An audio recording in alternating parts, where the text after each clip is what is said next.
Então, já são 19h05, né? Nós vamos dar início ao nosso webinar, conforme a nossa programação, valorizando as pessoas que já estão aqui desde as 19 horas, né? Então, boa noite a todos. Meu nome é Wagner, eu sou gerente de educação continuada do HGG. É um prazer ter vocês aqui conosco para mais este webinar. Hoje, nosso tema é um alerta devido ao Dia Nacional do Combate ao Colesterol, que foi celebrado no último dia 8. Também hoje queremos prestar nossas homenagens e parabenizar os cardiologistas pelo seu dia, que será comemorado no próximo domingo, dia 14, coincidentemente, Dia dos Pais. Em nome do nosso diretor de ensino e pesquisa, Dr. Sérgio Vence, e do nosso superintendente do IDETEC, Dr. José Cláudio Romero, cumprimento e agradeço ao Dr. Afonso Celso Alves de Souza, que é médico cardiologista do nosso corpo clínico, e o Dr. Reinaldo dos Santos Duarte, que é médico residente de cardiologia também do HGG, por terem aceito o nosso convite. As doenças cardiovasculares em decorrência do colesterol alto são a principal causa de mortes no mundo. Atualmente, e custam a vida de 100 mil brasileiros por ano. O colesterol é um composto químico do grupo dos alcoóis, tem a textura e a aparência de uma cera gordurosa. Apesar da péssima fama, o colesterol é essencial ao organismo, pois está presente na estrutura de todas as células. Forma ácidos biliares que atuam na digestão e faz parte da composição dos hormônios de algumas vitaminas, e notadamente da vitamina D. Por ser insolúvel em meio aquoso, como o nosso sangue, ele é transportado por lipoproteínas que são medidas e expressas por sua densidade. Então, para compreender melhor e aprender o que é importante saber sobre o colesterol, passo a palavra para o doutor Afonso conduzir essa live. Boa noite, doutor Afonso, seja bem-vindo, fique à vontade. Obrigado, Wagner, pela introdução, fazer essa aulinha. Não precisa mais dar aula, você já falou tudo. Você já deu um show aí agora. Então, assim, é um assunto extremamente importante. Hoje é a principal causa de morte no mundo, as doenças cardiovasculares. No mundo inteiro, em primeiro lugar, o AVC, em segundo lugar, o infarto agudo do miocárdio. Então, a maneira que a gente tem que prevenir é tratar os seus fatores de risco. E um dos grandes fatores de risco, os 3 grandes fatores de risco seriam a hipertensão arterial, o diabetes e o colesterol alto, tem que ser tratados de maneira igual. Então, hoje a gente vai dar atenção em relação ao colesterol, que é cheio de mitos, cheio de crenças populares, muitas vezes falsas. O público leigo tem uma série de preconceitos bastante errôneos em relação aqui ao colesterol, e tem uma série de vídeos extremamente desinformativos na internet, falando que colesterol não, o tratamento de colesterol não melhora a mortalidade, inclusive tem vídeo falando que você tratar o colesterol, você aumenta a mortalidade. Coisas extremamente imbecis que precisam ser corrigidas e precisa ter a informação, disseminar a informação correta, até para benefício da saúde pública. Então, o Reinaldo, nosso residente, ele vai falar em relação ao que é importante a gente saber o colesterol, e no final, nós dois, a gente vai entrar em uma discussão. Eu vou pedir para fazer quem tiver alguma dúvida, vai ir anotando. No final da apresentação, a gente responde essas dúvidas. Reinaldo, pode assumir aí. Bom, doutor, boa noite a todos, né? Meu nome é Reinaldo, sou residente R1 de cardiologia do HGG. A gente vai falar um pouquinho aqui, o doutor já deu uma introduzida sobre o que a gente vai apontar aqui sobre essa aula hoje, falando um pouquinho sobre colesterol. Lembrando que dia 8 foi o Dia Mundial do Colesterol, né? A Wagner já fez uma introdução aí já bastante explicativa, né, sobre o que seria os colesterol. A gente vai entrar nessa parte, falar um pouquinho aqui, falar sobre um pouco da fisiopatologia, um pouco sobre risco cardiovascular e concluindo sobre o tratamento do colesterol. Nossa apresentação foi baseada na atualização da diretriz brasileira, né, de epidemia e prevenção da doença aterosclerótica. Essa atualização foi em 2017 e está disponível na Sociedade Brasileira de Cardiologia. A gente começou, colocamos o primeiro slide nosso, exatamente para a gente se atentar que o colesterol já previamente já sendo estudado, a relação dele de mortalidade com o nível de colesterol, né? Então, a gente considera o nível de colesterol para pacientes que até então são saudáveis, não têm fatores de risco, como colesterol abaixo de 190, algumas variáveis, alguns laboratórios colocam ali entre 190 e 180 essa taxa de colesterol total.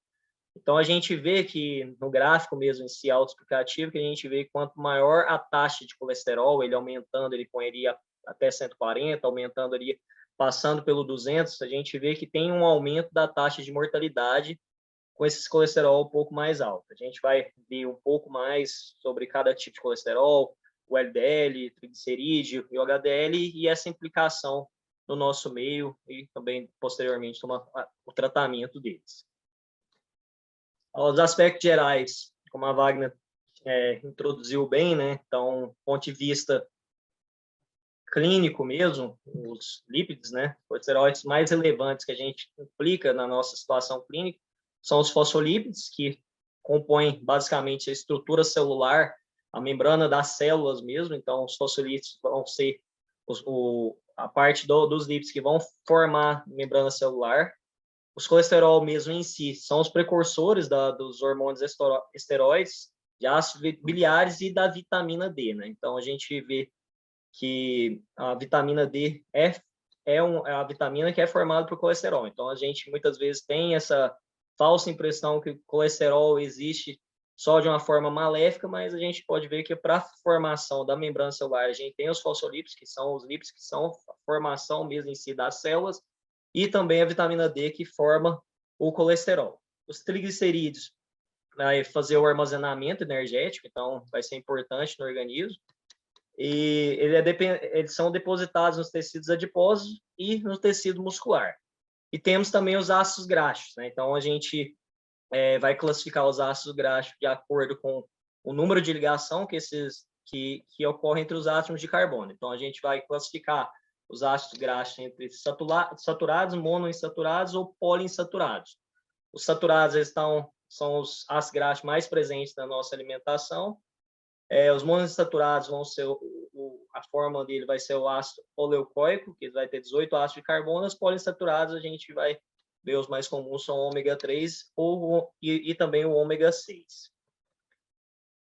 O colesterol em si, os lípidos, eles para fazer com que eles tenham uma permeabilidade, que a gente sabe que os lipídios eles têm um aspecto hidrofóbico, ou seja, para ter uma ligação, ter uma solubilidade, eles vão estar ligados entre proteínas. Então, a gente vai formar as lipoproteínas, que vai formar entre os lipídios, os lípidos, e as proteínas vão se ligar. Isso vai permitir uma solubilização e o transporte desses lípidos, que geralmente são substâncias hidrofóbicas, ou seja, se eles não tiverem nessa forma ligada entre proteínas, o seu carreamento, a sua liberação vai ser mais dificultada. Então, eles vão formar essas lipoproteínas, são substâncias maiores exatamente para fazer com que eles ocorram o seu transporte.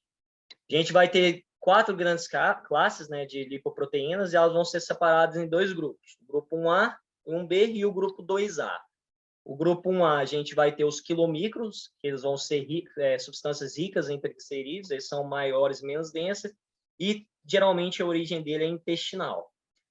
E o grupo 1B, que vai ser as lipoproteínas de muito baixa intensidade, né, que são os VLDL, que têm origem hepáticas, e o 2A, que é rica em colesterol, incluído o LDL, e as de alta intensidade, que é o HDL. E no meio desses dois existem, que a gente já conhece, que é o de densidade intermediária. Então, a gente vai ver cada um sobre cada um. Aqui, basicamente, é uma imagem que a gente tirou lá da diretriz mesmo, da atualização da diretriz brasileira, né? A gente vê que a gordura mesmo, o lípido, quando ele chega no intestino, ele é quebrado e chega até o plasma na forma do quilomicro, que ele é posteriormente ele é liberado através de forma de ácidos graxa livre através dos tecidos vai ser quebrado através da LPL. LPL é a lipase lipoproteica, vão chegar até o fígado e também liberado nos tecidos que são liberados. Então, chegando ao fígado, ele vai ser transportado através nos tecidos periféricos e formando também as proteínas VLDL, que vão passar através da LPL por colesterol intermediário e, posteriormente, por o LDL.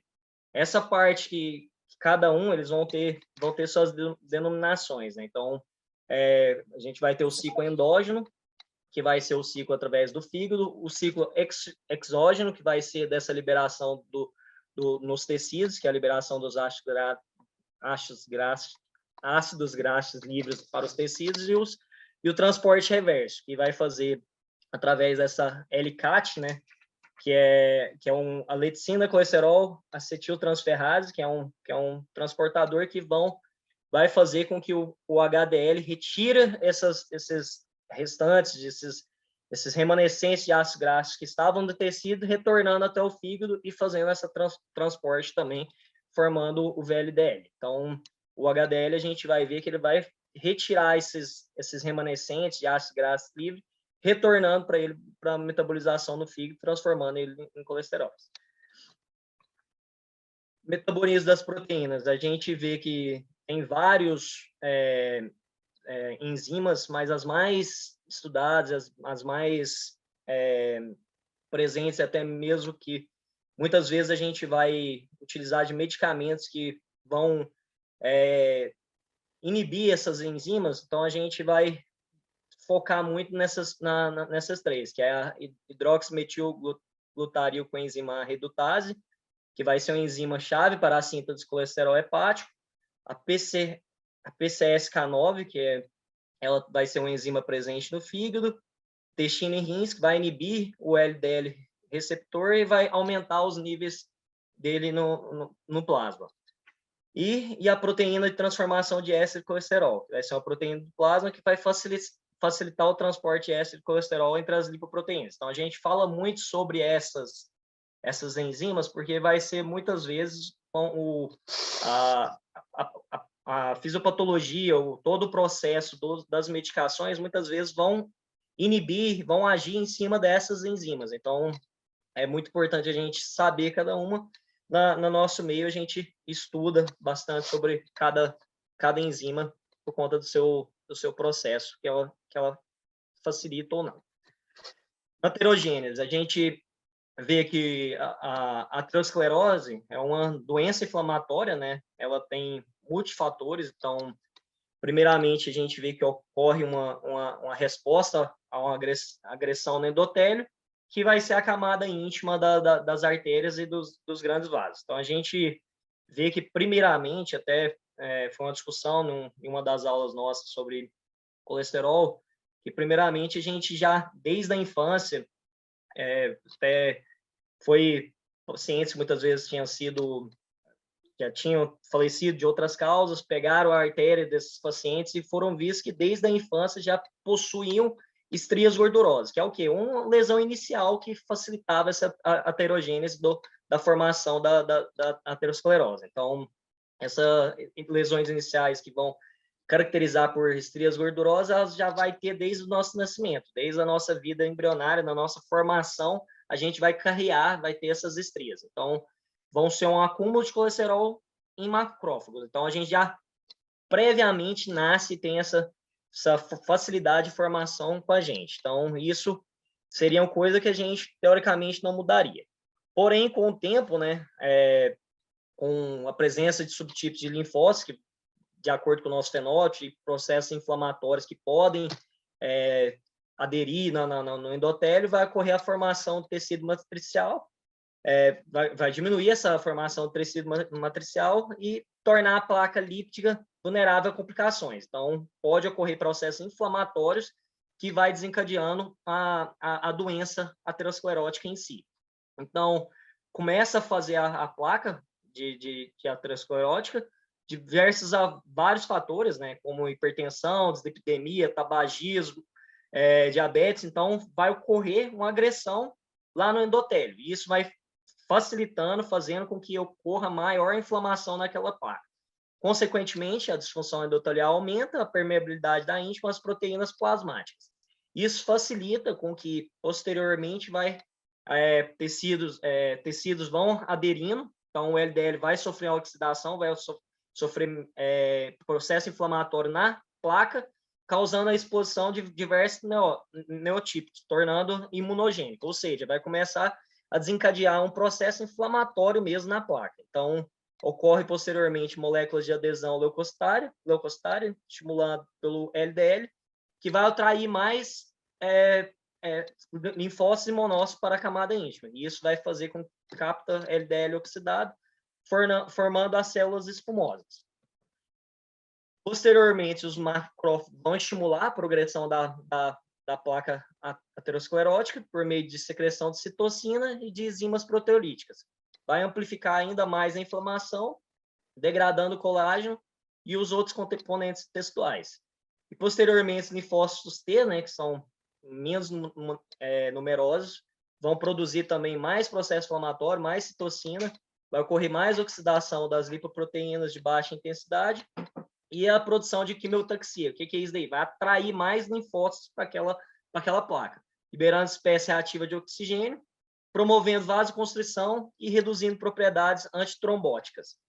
E, paralelamente a isso, ocorre diminuição de produção de anticorpos anti-LDL oxidase, que a partir de todas as complicações ocorre interação do fator intersticial da íntima vascular com o fator 7 A circulante, levando à geração de trombina, ativação plaquetária e a formação do trombo, que, juntamente com essas atividades inflamatórias das citocinas, produz fator de crescimento, como a matriz celular, formando a capa fibrosa da placa mesmo e ocorrendo as complicações, que vai ser o infarto e o AVC. Ou seja, a gente vê nessa aterogênese, fazendo um resumo, que a gente já tem a lesão inicial, que a gente não tem como mudar, junto com o fator próprio mesmo do envelhecimento, até mesmo os fatores de risco, hipertensão, diabetes, tabagismo e o colesterol mesmo em si aumentado, a gente vai fazer com que ocorra inflamação nessa estria gordurosa. Consequentemente, com esse processo inflamatório, com o tempo, vários processos inflamatórios vai ocorrer com que forme a placa e isso obstruindo a luz do lume, ocorrendo as complicações, que é mais comum o infarto e o AVC. Então, tem toda a fisiopatologia aqui, mas de forma resumida, é isso que acontece. Entrando na avaliação laboratorial, a gente tem algumas fórmulas, né, para calcular o LDL. Então, a fórmula de Friedewald, que a gente calcula o LDL através do colesterol total, o HDL e o triglicerídeo. Então, vai ser o LDL, vai ser o colesterol total menos o HDL mais triglicerídeo sobre 5. Então, o valor do triglicerídeo sobre 5, uma estimativa do LDL de todas as concentrações expressas em miligramas por decilitro. Concentração de triglicerídeo deve ser menor que 400, né? Porque senão o LDL vai estar subestimado. Então, concentrações que a gente vê que está maior de 400, a gente vai utilizar outra fórmula, que vai ser não HDL, que vai ser colesterol total menos o HDL. Então, a gente utiliza essas fórmulas de uma maneira indireta para calcular o LDL ou até mesmo o colesterol total. Avaliação laboratorial. Então, a gente vê que para fazer a dosagem de colesterol total e frações, a gente não precisa estar em jejum. Então, a gente considera o colesterol total de acordo com os fatores de risco. Então, a gente, muitas vezes, quando que vai ser o LDL ideal para cada paciente? Então, a gente tem que calcular esse fator de risco desse paciente. Mais na frente vai ter um slide próprio para isso, mas a gente vê colesterol normal para pacientes que não têm fatores de risco, que maiores de 20 anos, colesterol em jejum e sem jejum, porque não muda, né? A gente vê que não precisa estar em jejum, vai ser menor que 190. Do HDL, a gente vai considerar ele como um valor normal acima de 40, e do triglicerídeo mais ou menos 150, 175. Então, a gente vai considerar nesses pacientes que não tem fator de risco. Obviamente que se o paciente já tiver um infarto, já um AVC, esses valores de LDL vão estar mais baixos. Então, a gente tem que considerar isso de acordo com o paciente mesmo que a gente está avaliando. Classificação. A gente vai classificar de acordo com os níveis de lipoproteína, né, como hiperlipidemia, que vai estar com níveis plasmáticos elevados, ou hipolipidemia. Então, essa classificação vai ser de acordo com os níveis de lipoproteína presente no plasma. E de etiologia também, que vai ter causa primária, que vai ser as causas genéticas, e as causas secundárias, que é o estilo de vida inadequado, doenças crônicas e medicações. Então, hoje a gente vê que muitas causas de hiperlipidemias vão ser genéticas. Claro que a gente sempre tem que entrar na nossa ação, vai ser mudança de estilo de vida, controle pressórico, controle de colesterol, cessar o tabagismo. Então, a gente vai as medicações mesmo em si, que a gente muitas vezes vai estar utilizando de acordo com os fatores de risco. Então, a gente vai ver que algumas causas que são genéticas, a gente vai tentar fazer a modificação do estilo de vida, porque a gente não tem como agir nesse caso aqui da parte genética, que a pessoa já tem, muitas vezes, uma causa que já é adquirida já previamente. A classificação laboratorial, a gente vai ter com a hipercolesterolemia isolada, né, que vai ser um aumento isolado do LDL, esses vão estar acima de 160. A hipertrigliceridemia isolada também, com triglicerídeos acima de 150 ou 175, se a amostra não tiver em jejum. A hiperlipidemia mista, que vai ter um aumento tanto de LDL e também dos triglicerídeos, LDL acima de 160, triglicerídeos 150. E, claro, se o triglicerídeo for acima de 400, o cálculo do LDL vai ser pela forma de Friedman, que a gente não vai poder considerar, a gente vai ter que considerar aquela outra forma, que é a do não LDL. E o HDL baixo, que é a redução do HDL do menores que 40 em homens e em mulheres abaixo de 50. Então, a diretriz, a gente vê que a lipidemia secundária a doenças e estilo de vida inadequado, a gente vê que pacientes que muitas vezes já têm uma insuficiência renal crônica ou uma síndrome nefrótica vai ter um aumento do colesterol total e do triglicerídeo. Paciente que tem um hipotireoidismo vai ter aumento do colesterol total e também do triglicerídeo, sendo variável o HDL. Então, a gente vê que algumas doenças ou até mesmo algum estilo de vida já igual o tabagismo vai abaixar o HDL, então isso tem tudo uma implicação clínica para a gente. Algumas medicações também que podem alterar o colesterol, né? Algumas dislipidemias que vão ser secundárias às medicações, então a gente vê que o beta-bloqueador pode aumentar triglicerídeo, pode abaixar HDL, anabolizantes mesmo em si aumenta o colesterol total, pode abaixar o HDL, então tem todas as medicações que têm interferência mesmo em si no colesterol total, no triglicerídeos e no HDL. Estratificação de risco cardiovascular e métodos terapêuticos. Eu acho que isso daqui é uma das partes mais interessantes e principais da aula, né? Então, a gente vai ver essa estratificação do risco cardiovascular, né? E quanto que a gente vai ter de meta de LDL para cada paciente. Então, a gente vê que o evento coronariano agudo muitas vezes vai ser a primeira manifestação, né, de uma doença aterosclerótica, que muitas vezes os pacientes não têm sintomas. Então, até metade desses indivíduos vão ter o primeiro evento mesmo, a primeira vez que eles vão notar que ele tem uma doença aterosclerótica quando ele chega no nosso pronto-socorro infartando ou com algum AVC. Então, essa identificação, né, desses pacientes que estão previamente assintomáticos, que estão mais predispostos, é crucial para a prevenção efetiva, com a correta definição de métodos terapêuticos individuais. Ou seja, a gente vai tentar ver fator de risco para esses pacientes. O paciente, às vezes, é diabético, às vezes tabagista, então isso vai fazer com que nossa meta terapêutica e nossa meta seja um pouco mais agressiva. Então, a estimativa do risco de doença aterosclerótica resulta da somatória do risco associada a cada um dos fatores de risco, mais a potenciação causada por sinergismo entre alguns desses fatores. Ou seja, muitas vezes a gente vê esses pacientes, chega no nosso consultório, chega no ambulatório, o paciente já é diabético, mas também é tabagista. Muitas vezes é obeso e não faz atividade física. Então, a gente vê que essa resultante de um risco cardiovascular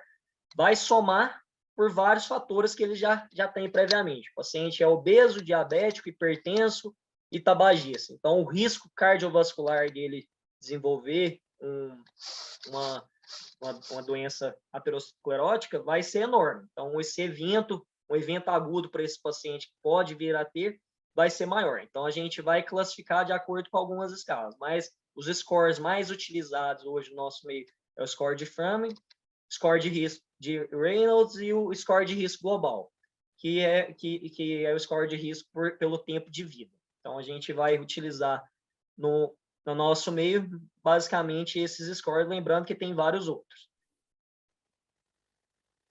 Então, voltando lá naqueles valores referenciais, essa tabela estava previamente, a gente vê que a categoria de risco, a gente vai considerar pacientes que têm baixo risco cardiovascular, a gente é tolerável que o LDL deles seja até 130. Então, pacientes que já estão em muito alto risco cardiovasculares, ou seja, vai ter uma tabela ali na frente, pacientes que já tiveram infarto, AVC, já teve algum evento isquêmico, algum evento que predispôs a algum evento isquêmico, a gente vai considerar esse paciente como muito alto risco. Então, o LDL tolerável que a gente vai ter que ter de meta é abaixo de 50. Isso também, a gente é muito enfático em relação a isso, porque realmente tem evidências que pacientes que já teve algum evento trombótico, ou até mesmo que tem placa aterosclerótica acima de 50% em qualquer evidenciado em qualquer local, qualquer artéria, a gente tem que ter uma meta um pouco mais agressiva, fazendo com que abaixe ainda mais esse LDL. Então, a gente vê aí que a gente vai considerar muito alto risco, risco intermediário e baixo risco, de acordo com, basicamente, com pacientes que já tiveram algum evento. Então, esses pacientes que já tiveram alguma doença aterosclerótica significativa, né? Então, já teve algum evento cardiovascular, já teve um AVC, a gente vai sempre considerar esse paciente como muito alto risco cardiovascular. Então, o paciente já teve infarto, já teve AVC, a gente vai ter uma meta de LDL abaixo de 50. Ou também pacientes que também já têm documentação prévia de estenose acima de 50% qualquer território arterial. Então, fez um Doppler de carótidas, tem a estenose acima de 50%, a gente vai considerar ele como muito alto risco. Alto risco são os pacientes que têm presença de aterosclerose subclínica, documentado em ultrassom de carótidas, ou índice tornozelo braquial menor que 0,9, score de cálcio arterial coronariano acima de 100, ou a presença de placas ateroscleróticas na angiotomografia de coronária. Pacientes que já teve algum aneurisma de aorta abdominal, doença renal crônica, LDL acima de 190, presença de diabetes tipo 1 ou 2, e com LDL entre 70 e 189, presença de estratificatura de risco ou doença aterosclerose subclínica. Ou seja, os pacientes vão ser todos enquadrados em alto risco cardiovascular, a gente vai ter metas diferentes, que também são agressivas, mas também metas de LDL um pouco mais agressivas, abaixo de 70. O risco intermediário vão ser com indivíduos com score de risco global entre 5% e 20% no sexo masculino, e o score de risco global entre 5% a 10% no sexo feminino. E diabetes sem os critérios prévios que a gente tinha visto aqui. Então, o paciente que é diabético, ele já entra já como risco intermediário. E baixo risco vão ser os outros pacientes, os pacientes de sexo masculino e feminino, com risco em 10 anos menor que 5%, calculado pelo score de risco global. São o restante dos pacientes. As metas terapêuticas que a gente vai utilizar, né? Então, as metas terapêuticas absolutas e redução percentual do colesterol da lipoproteína de baixa densidade e do colesterol não HDL para pacientes com ou sem uso da estatina. Então, a gente vê que pacientes que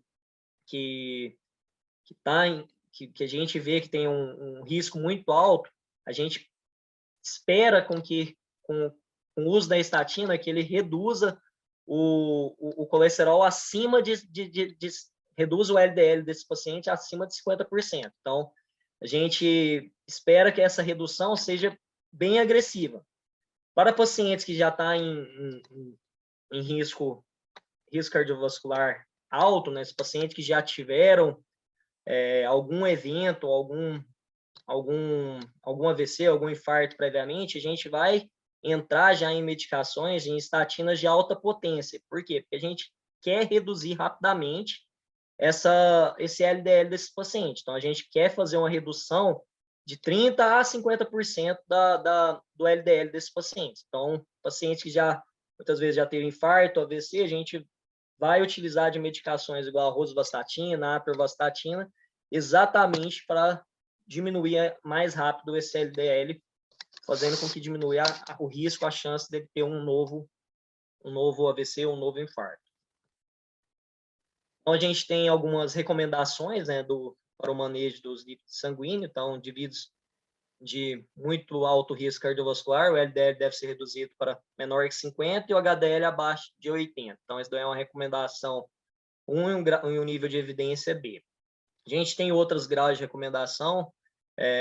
Indivíduos de baixo risco cardiovascular, a MEP deve ser menor que 130 e o não é HDL abaixo de 160, e também tem nível de evidência 1A. Níveis de indivíduos com risco cardiovascular intermediário, sempre possível tolerar, deve-se dar preferência ao uso de estatina de intensidade pelo menos moderada. Então, a gente vê que pacientes que já têm um risco cardiovascular intermediário, a gente vai lançar mão de estatinas de pelo menos moderada intensidade. E tem outros graus de recomendação e nível de evidência de estatina. Já entrando um pouquinho sobre o tratamento, primeiro enfoque que nós temos que fazer para esses pacientes que vão ao nosso consultório, que estão no pronto-socorro, tratamento a gente sempre vai ter que focar na mudança de hábito de vida. Ou seja, a gente tem que orientar esses pacientes que medicação sozinha ela não é capaz de reduzir colesterol, não é capaz de reduzir risco cardiovascular. A gente tem sempre que modificar hábitos de vida. O paciente tem que cessar o tabagismo, mudança alimentar e principalmente atividade física. Então, pacientes que têm capacidade, a gente tem que orientar eles a sempre iniciar, mesmo de forma progressiva. Às vezes o paciente está há muito tempo, não faz atividade física, a gente tem que orientar eles a fazer esse início. Isso vai ser gradual, é uma rotina, iniciando, às vezes, no começo, com cargas mais baixas e tendendo a sempre estar aumentando. Terapia nutricional, substituição parcial, né, de ácidos graxos saturados por mono e poliinsaturados, excluir consumo de ácidos graxos trans e aumentar o consumo de antioxidantes flavonoides. Isso, às vezes, não é possível, muito difícil esse consumo de antioxidantes. A gente tem algumas referências, mas o que a gente mais vai orientar para esses pacientes, óbvio, né, diminuir o consumo de sal, diminuir o consumo de ácidos graxos trans, mas o mais importante no tratamento medicamentoso em si é o início de atividade física, fazendo com que esse paciente deixe o sedentarismo.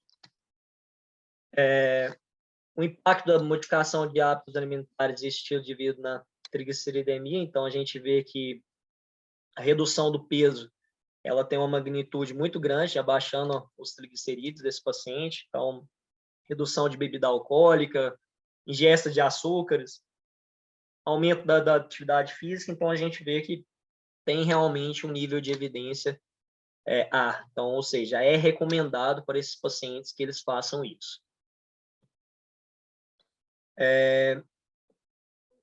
Recomendações evidentes para o consumo de ácido graxo. O ômega 3, a gente vê que tem realmente essa consumo de maior ou igual a 2 porções de peixe, ricos em EPA, que é esse tipo de lipoproteína. Então, a gente vê que esse consumo, muitas vezes, até foi falado previamente nessa aula, peixes em regiões polares que têm maior concentrações, então ocorre essa dificuldade até mesmo de consumo. Muitas vezes a gente entra num público, às vezes, muito carente, que não tem condição. Então, o mais importante, lembrando, falando sobre essas mudanças de hábito de vida, que é o início da atividade física. A parte de alimentação, depois o Afonso vai falar um pouquinho mais, é muito difícil a gente fazer a aderência desse paciente e também o efeito, o nível de evidência que a gente vê no nosso meio clínico mesmo, não tem tanto impacto, porque o paciente muitas vezes não adere, é complicado até mesmo o consumo, então tem toda uma barreira para a gente na parte desse consumo de ácido graxo e ômega 3. Lembrando que muitas vezes o paciente nos procura perguntando sobre o comprimido mesmo de ômega 3, então a gente vê que essa quantidade de ômega 3 que tem nos comprimidos é muito baixa, nem se a pessoa tomasse 20, 30 comprimidos num dia, não iria dar a quantidade que é o necessário para atingir essa redução do risco cardiovascular preconizado e tendo esse grau de recomendação, esse nível de evidência. Tratamento medicamentoso, já entrando. Pacientes com alto ou muito alto risco cardiovascular, o tratamento deve incluir, ou seja, todos os pacientes vai ter que incluir mudança de hábito de vida com associação a medicamentos. Então, paciente que já tem alto risco ou muito alto risco cardiovascular, a gente vai ter que iniciar medicações para eles.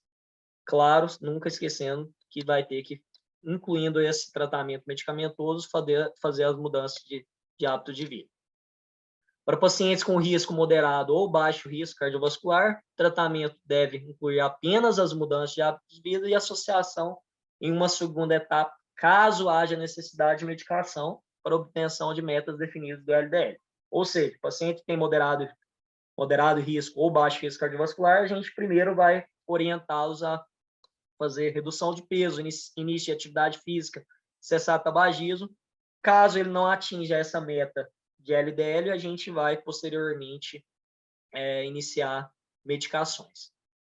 Tempo de reavaliação após a implantação das medidas de modificação de estilo de vida é de 3 a 6 meses, ou seja, não adianta a gente iniciar essas mudanças de atividade, mudança de hábito de vida, início de atividade física e dosar colesterol daqui a um mês, que não vai ter ainda taxas satisfatórias, não vai ter essa redução em um mês. A gente tem que esperar pelo menos 3 a 6 meses para fazer essa reavaliação, para ver a necessidade de aumento de dose, início de medicação para esses pacientes. Espera uma redução de 38,7% de miligrama por decilitro no LDL, que leva a uma redução de 20 a 25% nos eventos cardiovasculares. Ou seja, a gente vê que essa redução do LDL tem uma implicação de redução de eventos cardiovasculares nesses pacientes. Entrando no tratamento mais estudado hoje, até mesmo conhecido no nosso meio, por não especialistas, as estatinas, Então, ocorre a inibição da hidroximetilglutanil com enzima A, fazendo com que aumente o LDL receptor e, consequentemente, vai ocorrer a diminuição do LDL plasmático. Então, essa daí é a fisiopatologia da medicação mesmo da estatina. A redução do LDL vai depender da intensidade dessa estatina, A estatina de intensidade moderada vai ter uma redução de 20% a 30%, de alta intensidade uma redução de 30% a 50%. Vai ocorrer uma diminuição de 7% a 28% do TGO e aumenta o HDL até 10%. Quando a gente dobra a dose, muitas vezes esse é o critério, às vezes a gente fica pensando, até mesmo pacientes que estão utilizando a simvastatina, por que a gente não utiliza 80 miligramas de simvastatina? Porque a gente dobrando a dose, a gente vê que até mesmo nas referências colocam uma dose máxima até 80, mas a gente não utiliza mesmo a simvastatina de 80 miligramas, exatamente porque posteriormente, dobrando essa dose da simvastatina, a gente vai diminuir o LDL em apenas 6%. Ou seja, a gente vai ter mais efeito colateral para esses pacientes do que uma diminuição significativa do LDL. A posologia das estatinas é uma posologia boa, a gente vai utilizar dose única diária à noite. E os efeitos colaterais, apesar de serem raros, eles vão surgir em até 4 semanas. Mais comum é dor muscular mesmo, muitas vezes autolimitada, porém pode ter alguns quadros em que podem desencadear hepatite, rabdomiólise, que são muito raros. A gente vê que a estatina é realmente uma droga segura, muito utilizada no nosso meio. A gente vai ter que posteriormente o início da estatina, fazer essa dosagem do TGO e TGP. Então, caso ocorra sinais de hepatotoxicidade, né, icterícia, hepatomegalia, aumento de bilirrubina direta ou até mesmo alargamento do TAP, a gente vai ter que suspender a medicação. Se a elevação até em 3 vezes, a gente vai repetir o exame e investigar outras etiologias. Então, pacientes que, às vezes, aumentou o TGO e TGP, é comum, às vezes, ocorrer um pouco desse aumento, mas a gente tem sempre que ver sinais de hepatotoxicidade mesmo. Então, pacientes que já tenham alguma hepatopatia aguda, a gente vai evitar utilizar essa medicação. Então, a gente vê que as principais, né, estatinas mais conhecidas do nosso meio, que a gente vai ser a simvastatina, eles colocam como dose máxima de 80, mas a gente vê que no nosso meio a gente não utiliza, a gente utiliza até 40 miligramas.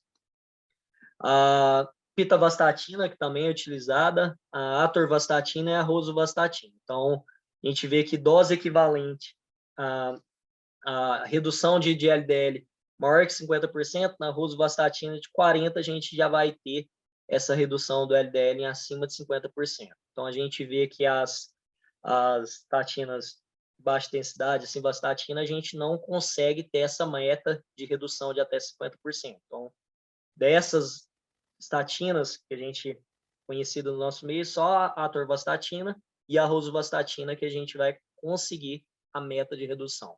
A gente vê que 20 miligramas da rosuvastatina equivale a 40 miligramas da atorvastatina. Então, que são as doses e efeitos das estatinas, né? Então, a gente vê que pacientes que muito alto risco, a gente vai ter que ter uma redução de acima de 50% do LDL. Então, a gente vai ter que lançar a mão já de vastatina de alta intensidade, vai ser a rosuvastatina, a atorvastatina ou a simvastatina associada com o ezetimibe, que é outra classe medicamentosa que a gente vai citar logo mais. Então, esses pacientes que são muito alto risco cardiovascular, a gente já vai ter que lançar a mão ou da atorvastatina, ou da rosuva, ou da simvastatina associado com a ezetimibe. Paciente que alto risco cardiovascular, a estatina a gente também tem que ter uma redução, a gente tem uma meta de uma redução de maior que 50% do LDL, a gente vai ser bem semelhante com muito alto risco cardiovascular. Risco intermediário, aí a gente já pode utilizar a simvastatina. Então, a estatina de moderada intensidade, né, que a gente quer uma redução de 30% a 50% do LDL, a gente vai utilizar a simvastatina de 20% a 40%, a rosuvastatina de 5% a 10%, a atorvastatina de 10% a 20%, e os pacientes que que tem baixo risco cardiovascular, a gente vai fazer uma individualização desse, né? Então, a gente vai... pacientes que não responderam às mudanças de hábito de vida, né? Não respondeu a perda de peso, início de atividade física, a gente vai ver a necessidade ou não da utilização das estatinas para esses pacientes. Embaixo a gente vê dose e efeitos das estatinas, né? Então, a gente vê que a rosuvastatina de 20 miligramas já consegue fazer uma redução de acima de 50%, 55% do LDL. Dose equivalente dela seria a atorvastatina de 80 ou a simvastatina de 10 com ezetimiba de 40. Ou seja, a gente nem vê aqui essa redução do uso da simvastatina de 80 miligramas. Não é utilizado porque, como eu havia dito, dose máxima que a gente utiliza da simvastatina, muitas vezes pacientes que estão no nosso ambulatório, seria 40 miligramas, lembrando que para paciente muito alto risco, a gente já teria que iniciar as estatinas de alta potência. O ezetimiba, havia dito, né, ele atua nos receptores Niemann-Pick C1, like 1, né, NPC1L1, então ele vai inibir a absorção de colesterol na borda e em escova do intestino delgado. Então, ele vai aumentar seu efeito. Ele é utilizado, o ezetimiba, a utilização dele para junto com as estatinas. E tem um estudo já, que é o Improvite-It, que ele faz essa associação da estatina mais o ezetimiba, que possui uma redução significativa, né, dos eventos cardiovasculares após a síndrome coronariana aguda. Então, a gente vê, só voltando um pouquinho aqui, que o ezetimiba, junto com a simvastatina, ele tem um efeito similar com a rosuvastatina de 20, nessa redução de acima de 50% com a redução acima de 50% do LDL. Dose única diária, então a gente vai ver que ele vai ser tomado junto com a simvastatina, então vai ser 10 miligramas uma vez ao dia, podendo ser administrado a qualquer hora. Como muitas vezes ele tem essa associação junto com a estatina, a gente tende a colocar a dose à noite. Não vai interferir na absorção de gorduras e vitaminas lipossolúveis. Então, esses pacientes que estão em uso do ezetimiba, eles vão ter raros efeitos colaterais. Quando apresenta, vai ser um desconforto abdominal, às vezes pode ter diarreia, vômito, efeitos colaterais mais comuns do ezetimiba, que são raros.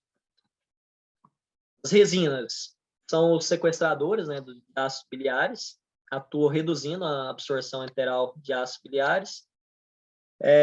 No mercado hoje brasileiro, a gente vai ver que somente a colestiramina que está disponível no Brasil, né, foi testada no estudo LRC-CPPT, né, que é esse Lipid Research Clinical Coronary Prevention, que ele foi testado 255 cujo desfecho primário combinado de morte por doença coronariana e infarto do miocárdio foi reduzido em 19%.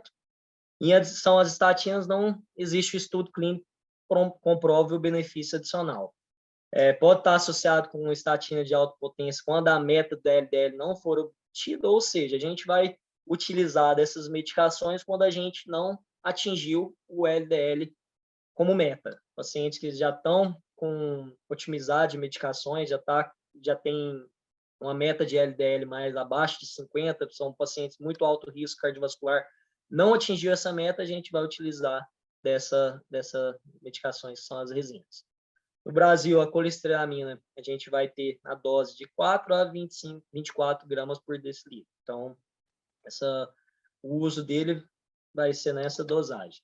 Liberado para mulheres no período reprodutivo e em crianças, e evitar o uso em glicerídeos acima de 400. Então, a gente pode lançar mão dessas medicações até mesmo em crianças, né? Que é uma das contraindicações que a gente evita utilizar a simvastatina, as estatinas em pacientes que abaixo de 18 anos. Os fibratos, a principal utilização dele são em pacientes que têm trigliceridemia, né, pacientes que têm triglicerídeos acima de 500.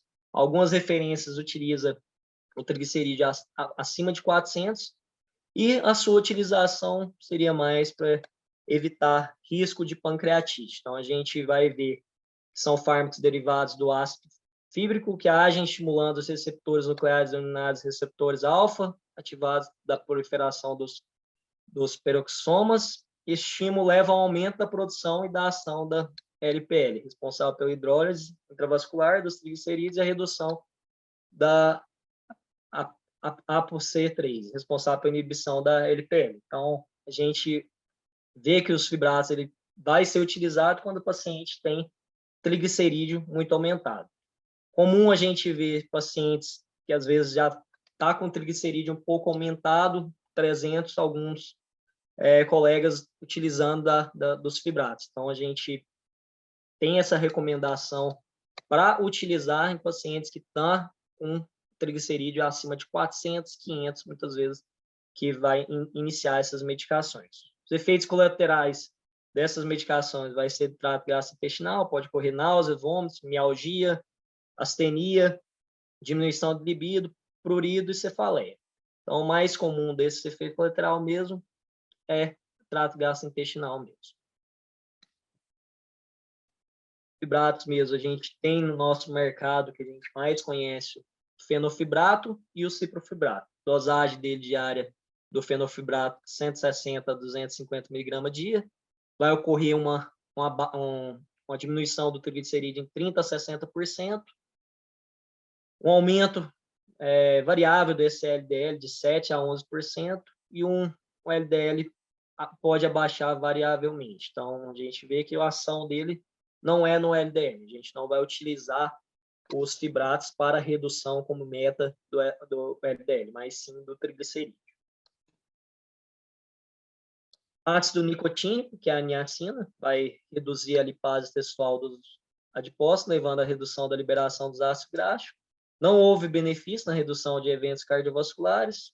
Vai diminuir o LDL de 5% a 25%, o triglicerídeo de 20% a 50%, aumenta um pouco o HDL, mas pouco utilizado também no nosso meio.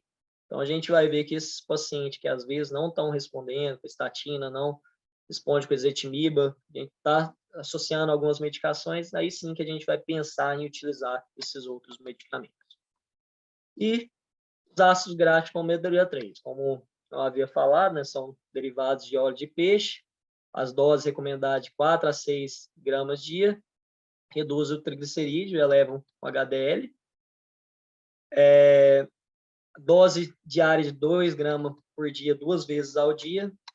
Então, a gente vê que essas formulações no Brasil, né, comerciais de ômega 3, contêm frações muito baixas do EPA e do EPA isolado. Então, como usado no estudo, não está nem disponível no nosso meio. Então, como eu havia dito, são subdoses que não atingem, que não são capazes de suprir para fazer uma redução de risco cardiovascular.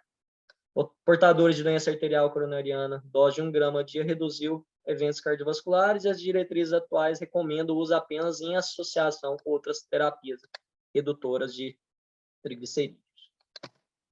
Então, basicamente, nosso trabalho, nossa aula resumiu isso tudo. Acho que deu para explanar um pouquinho.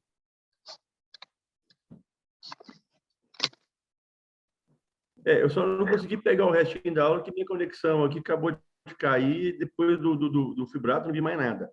Minha conexão também está horrível aqui. Abrir as perguntas para o público é um assunto que eu adoro, gosto muito do assunto, gosto de estudar isso. É um assunto que está saindo novidades a cada momento. Muita droga nova, tem muita pesquisa de drogas novas, de fisiopatologia. E é um assunto que eu gosto bastante, e inclusive em relação à questão de epidemiologia, porque é o que, junto com a hipertensão e diabetes, são os 3 grandes fatores de risco para a doença cardiovascular. Então, é em cima disso que a gente vai conseguir modificar o histórico de vida desse paciente para frente. Parabéns para o Reinaldo pela aula. conseguiu abranger bastante.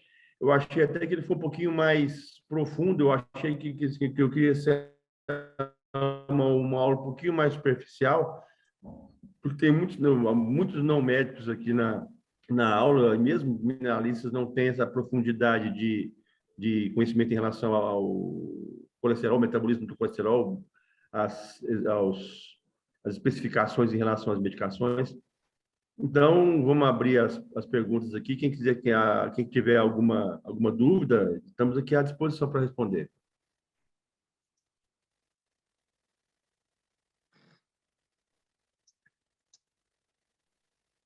Wagner, cadê você, Wagner?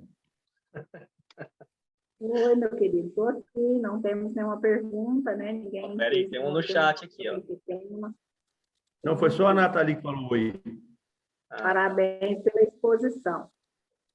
Eu acho que o Rinaldo está de parabéns, é o que você falou, né? Uma aula bem. Pena que né, parece que seus residentes não estão aí, seus colegas não estão aí participando, né? A Milena estava. Deve ter Foi caído. muito Minha bom, conexão caiu de Rinaldo. novo aqui.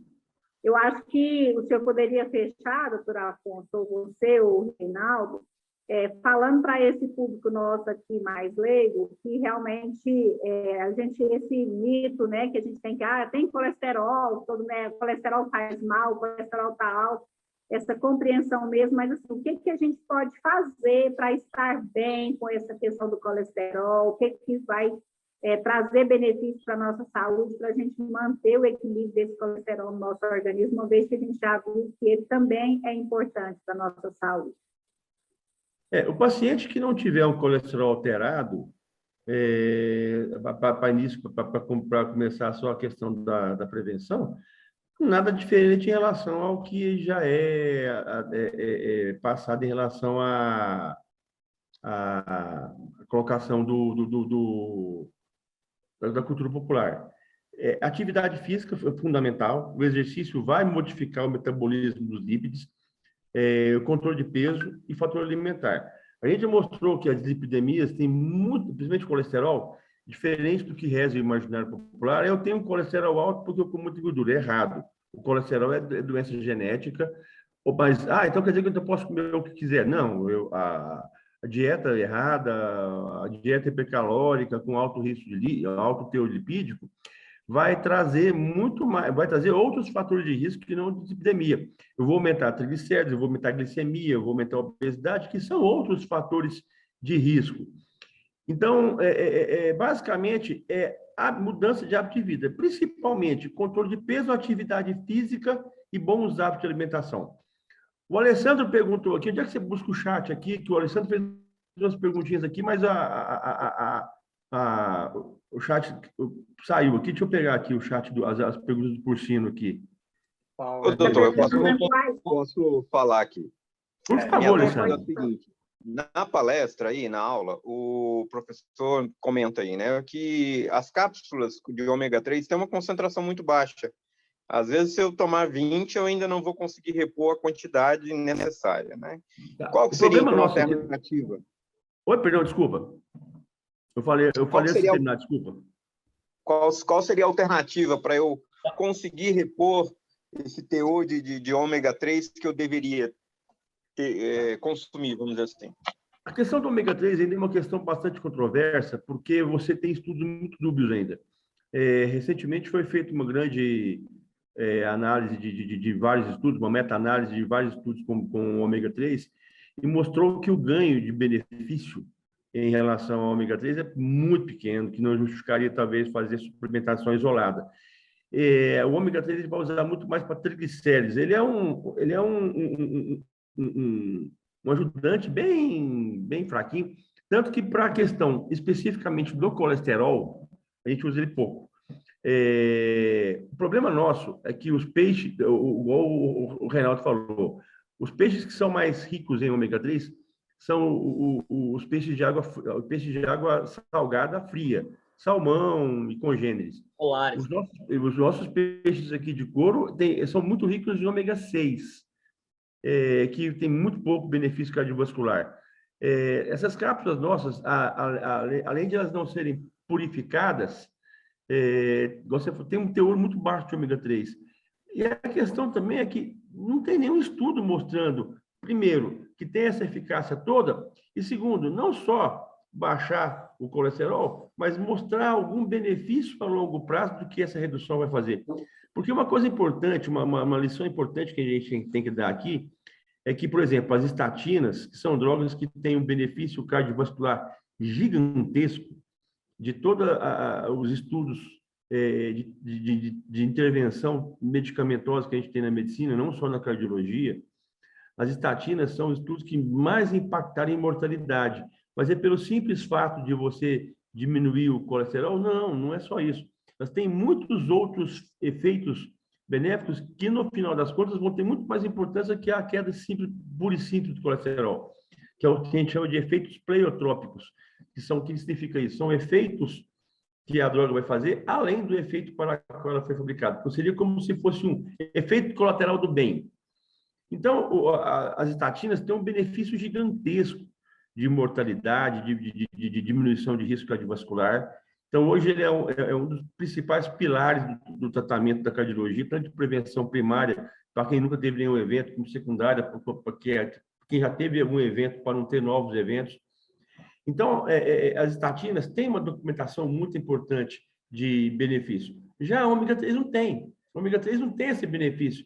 Então, a pergunta, modificaria um pouquinho a sua pergunta. Como é que eu posso trocar esse ômega 3? A pergunta que eu vou fazer é a seguinte: precisa de ômega 3 na dieta, no tratamento? A pergunta nossa é: não sei, provavelmente não. É um ajudante bem aqui. E principalmente no fato de aqui a gente não ter ômega 3 de qualidade e doses baixas.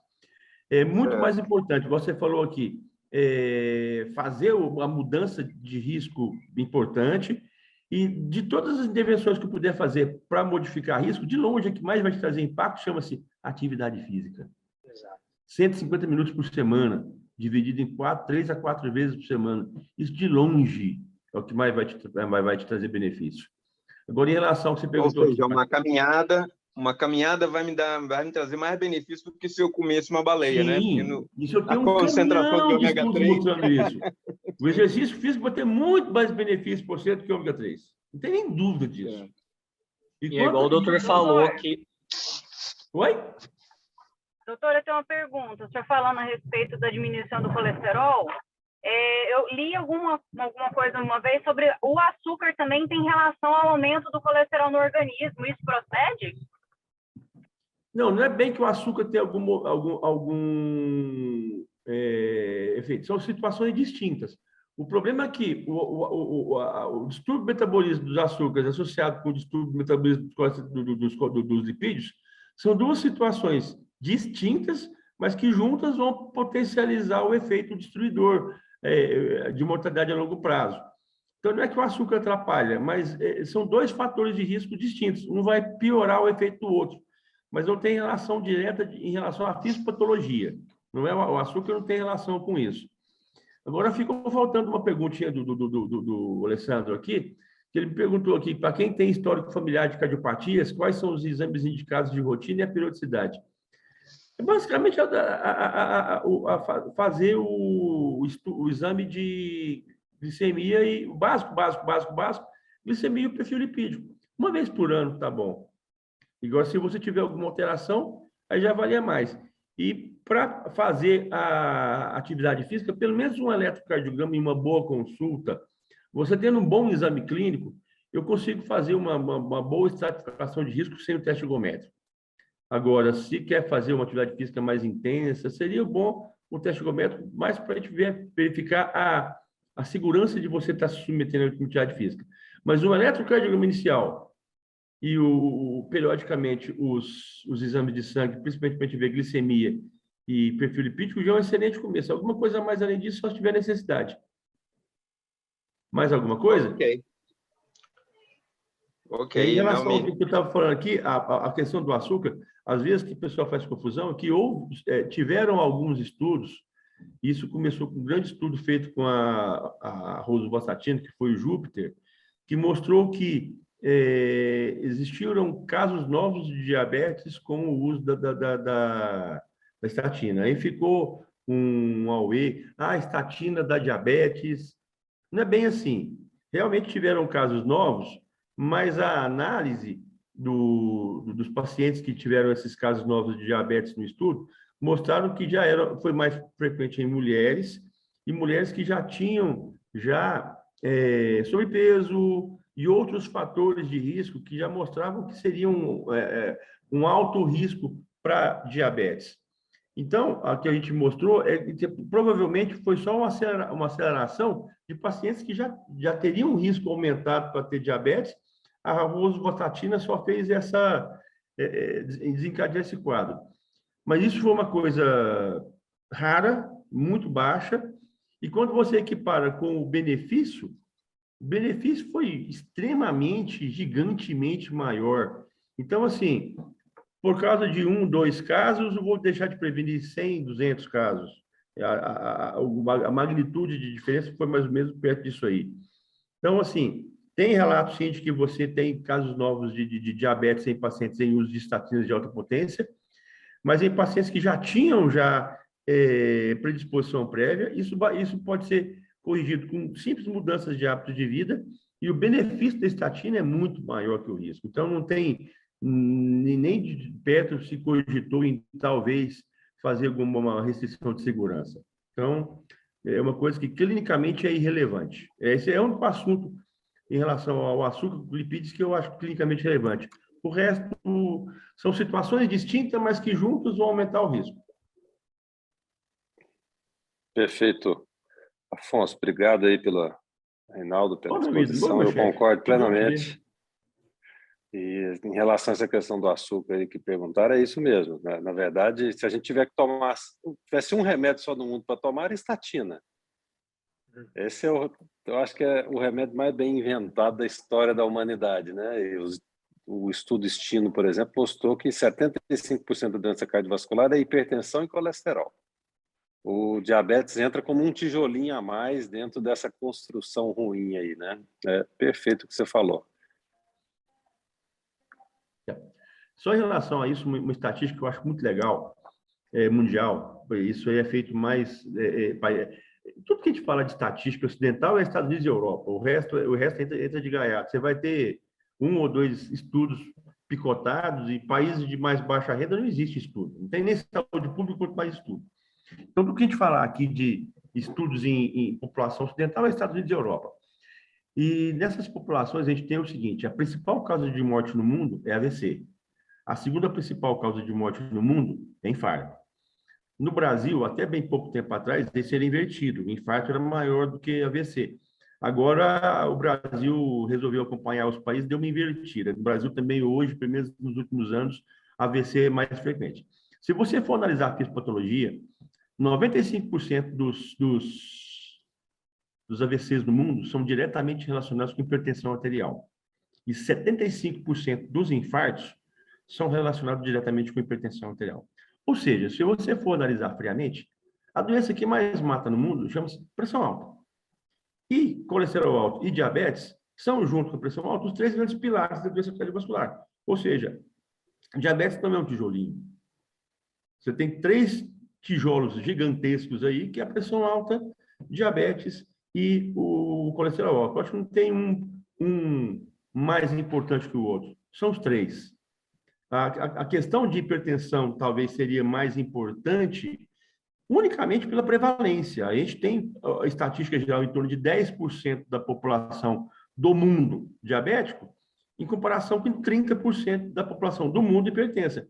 Então, acho que a única coisa que vai fazer a hipertensão ser, entre aspas, mais importante que o diabetes no risco a longo prazo de doença é pela simples prevalência. Do ponto de vista fisiopatológico, são iguais, o estrago é idêntico.